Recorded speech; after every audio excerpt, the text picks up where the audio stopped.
Thank you both. Welcome to the program. Valencia, I'm going to start the conversation with you. In your column, Alex Pretti's death is a code blue for the U.S. It reflects on the killing of Alex Pretti by ICE agents, calling for accountability protection for healthcare workers and collective action to defend civil rights. Tell us more. Well, I think as a neonatologist, I work in an intensive care unit. And normally I don't watch these types of videos, but it was early in the morning. I saw the video and I saw his actions, and it just connected with me how chaotic an ICU can be and how you're still trying to do the right thing, even if it's sometimes at your own personal expense. And I thought so much about everything that's happening in the world when it comes to what we need to take care of ourselves as people, to get the healthcare we need, the SNAP benefits, the government shutdowns, and how all of that chaos, it just blends perfectly in a way that's tragic, with what we're seeing that's really come to light with how extraordinarily unnecessary his death was. Absolutely tragic, right? I think, we've seen across the country in the last year a lot of people exercising their constitutional right to protest, and there have been confrontations with law enforcement. Not all, of course, and tragically, like Mr. Preddy or Miss Good, but nonetheless, what we've seen is a escalation of those types of confrontations. In the work that you do, speaking perhaps of something a totally different subject, although connected to your point, in the first year of the Trump administration, we've seen a lot of changes around institutions and around resources that afford different organizations to help the community, whether it's healthcare, education, the economy, environment. Can you share any anecdotes in regards to with the Trump administration?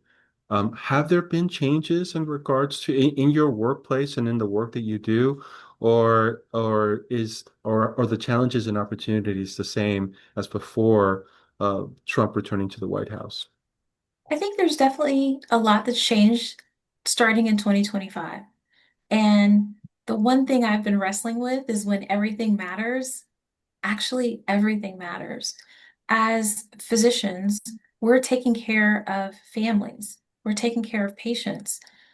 There are people that are afraid to come to the hospital. They may have a child that's in the hospital. They're afraid to come to the hospital and see their child when their child needs them the most. There was Amalia who got sick in a detention center in Texas. She had to go to an ICU as an 18-month-old, was then sent back to a detention center, separated from her parents. We all know the story of Liam and what happened to him, where he was used, as most people describe, as bait, and then both he and his father were sent to a detention center in Texas from Minnesota. This is collective trauma, and particularly for children, this is childhood trauma. It's not just Amalia and Liam, it's happening to children all over the country, and this is something that will last. At the same time, when people are hurt by these aggressive tactics, they seek out healthcare. And so healthcare workers are now being pulled into this. There were the people that showed up to render aid, particularly for what happened with Miss Good. It's traumatic to know that these things are happening and you're being asked to step in and provide care. But even beyond that, we know we talk about the social drivers of health, where you live, where you work. When people rely on benefits to feed their children and they're abruptly taken away because of disagreements over politics, we want you to put people first and to care about people and to make sure people can have their best possible health outcomes. So there's what's happening in the moment, but as I mentioned about childhood trauma, there's the impact that this will have for years, and it will have impacts on health. We know that children that undergo adverse experiences while they're growing up have higher risk of hypertension, heart disease, higher risk for substance use disorder. And then that's not including what we might think of as mental health when it comes to anxiety and depression.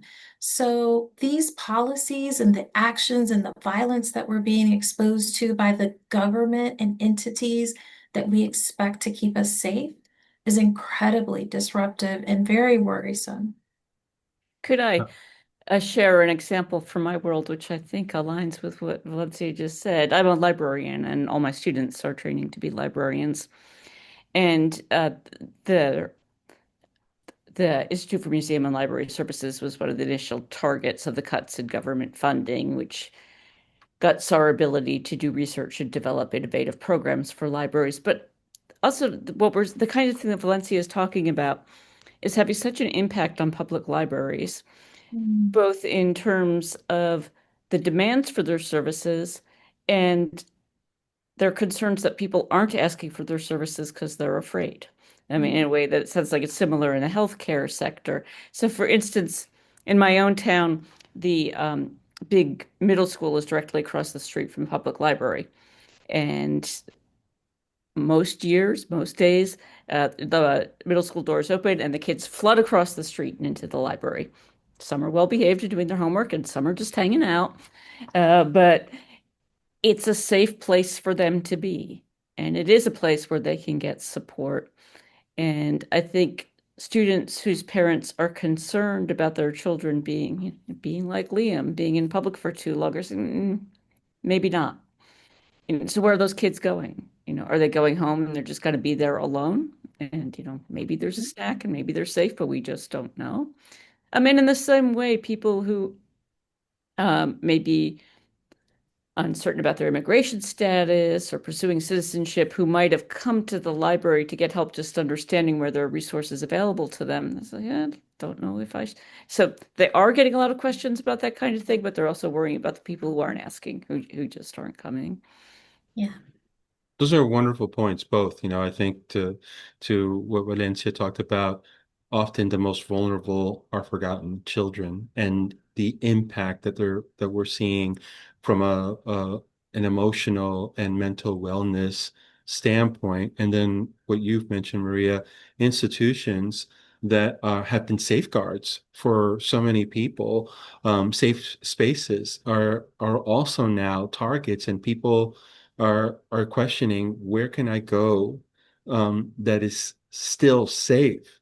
And we've seen story after story in regards with the immigrant community not going to work or not sending their kids to school because that's where we've seen a lot of those types of ICE raids and border patrol confrontations with people. Let's continue the conversation with you, Maria, because another community that you talked about were poets. And in your article, Word Kill, Politics Can Be Murder on Poetry, it's an analysis of the killing of poet Renee Nicole Good by ICE, connecting her death to the long history of political persecution and silencing of poets and truth tellers from Federico Garcia Lorca to modern day academic censorship.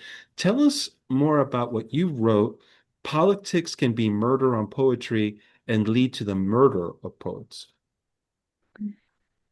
And this may be a little bit of a bridge to Valencia as well, because I was struck when I read her piece. I realized, oh, I'm going to be speaking with her. And I should read this. How, in ways, both of us were moved by the fact that we saw something of ourselves in the victim. Absolutely.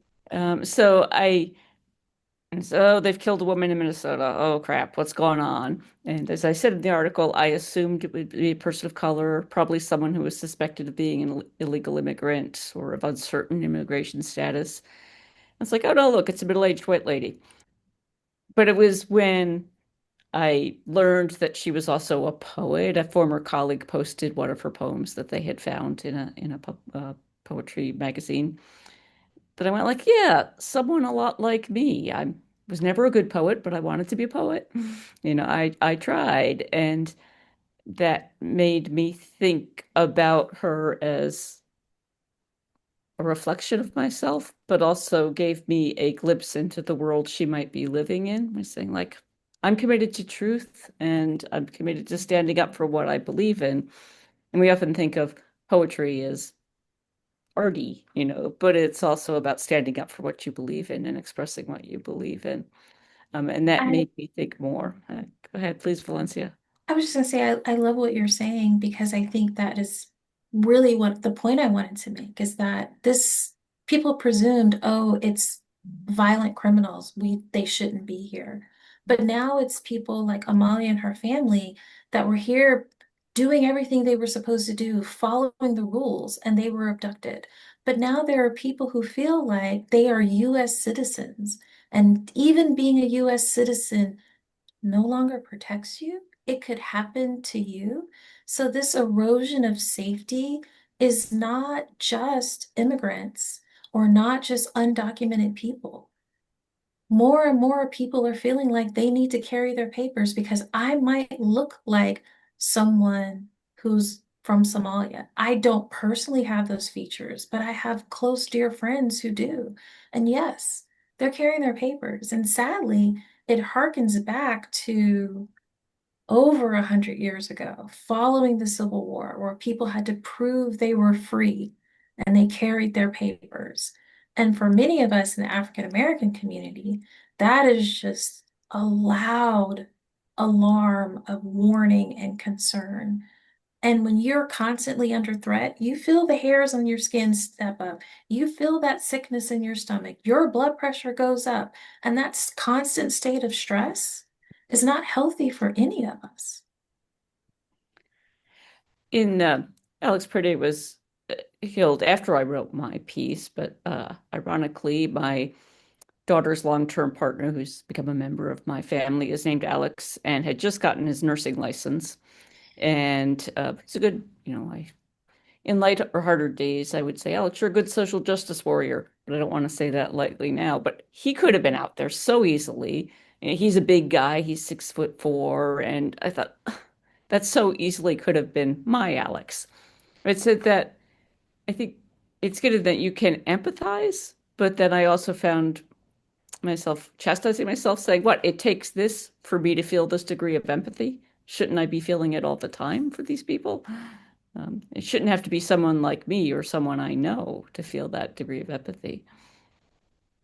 I really appreciate both of you being so open, transparent, genuine with your thoughts. There's a couple of different things that you both have said that strike a chord with me. One is that often, and we're talking about specifically immigration and the Trump administration's hard stance on immigration, and too often, and I would be very critical. I am very critical of mainstream media because of one-dimensional narrative. It's this positioning of us versus them, right? Mhm. It's them that there's a problem with undocumented immigrants.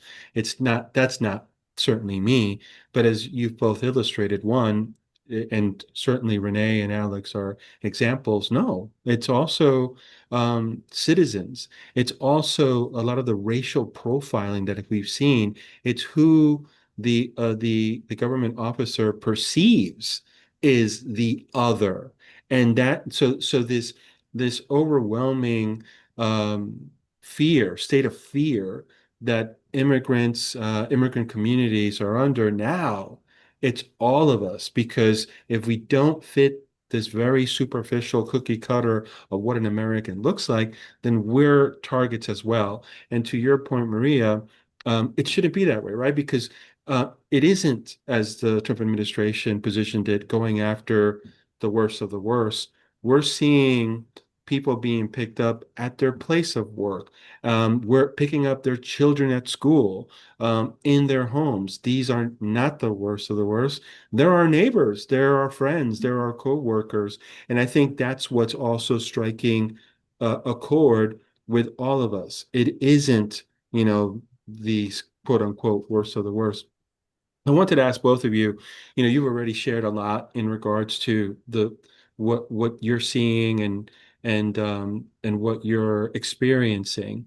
We don't get, an opportunity to talk to directly, like some other people do if you're protesting. But if you had an opportunity to talk to, I don't know, someone in the Trump administration about what your observing and experiencing, what would that be? Because I think too often people are lost in this debate. I don't disagree that as a country we should enforce laws, but there's a humane way of enforcing laws.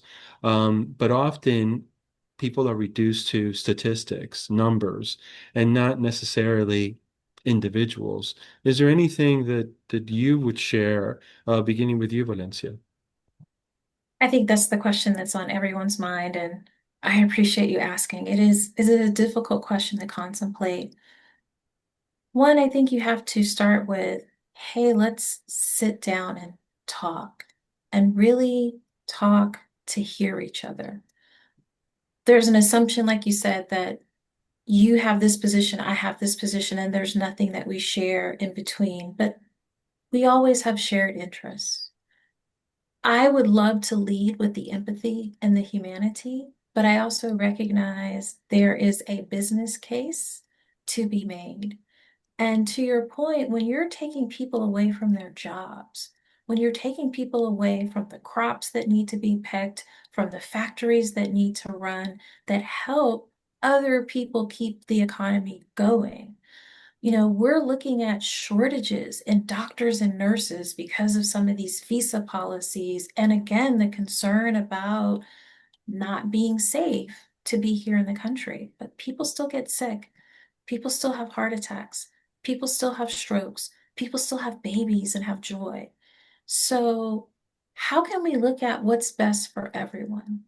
If you want the economy to thrive, if you want people to have opportunity, how do we bring everyone together to make that happen while still understanding that safety should be safety for everyone? Yeah, very thoughtful answer. Thank you for that. Maria, same question to you. Yeah, that was so well put. I have to try to respond, but I was thinking about how I would want to speak with someone at length about what is lost for all of us.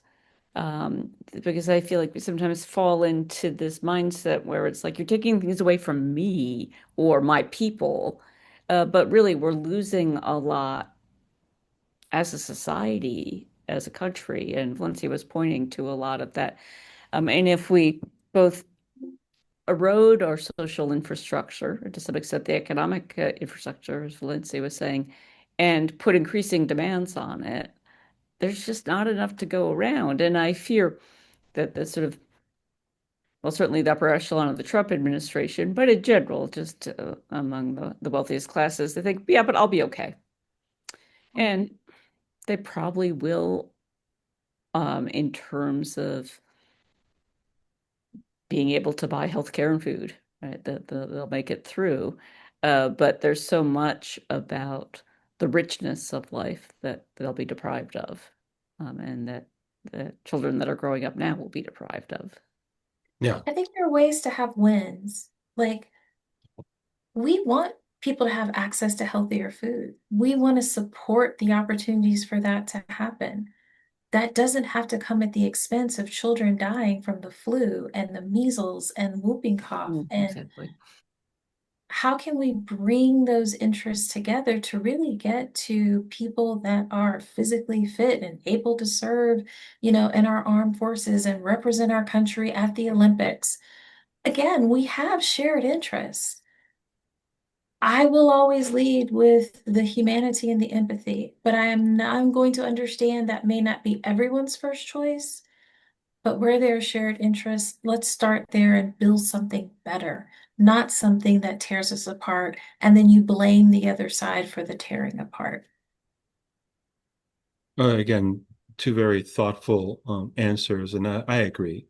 Our country has a long history of depending on an immigrant community economically, socially, culturally, artistically. And there's never a turnkey solution, whether it's immigration reform or other. It's multi-pronged. And solutions mean different.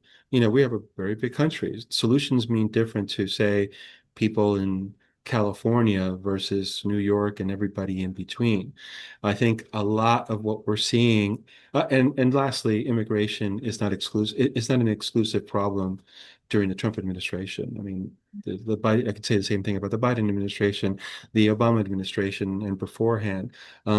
Too often, what people are reduced to is just propaganda and political talking points. Yes, enforce laws, and that means deportations, and there's a humane way of doing that, enforcing the laws, but you have to deal with the root cause of the problem, which is the broken immigration system. And so I think as a journalist, as a son of immigrants, that's on both Republicans and Democrats that haven't figured it out in generation after generation. You've both been very generous with your time. I really appreciate you reaching out to the Fulcrum and sharing your perspectives about both incidents. It really enriches the conversation at the Fulcrum, and I hope you will continue to see us as a platform to share your perspectives and widen the conversation. Thank you very much for your time. Thank you for Thank you for providing that having platform. us.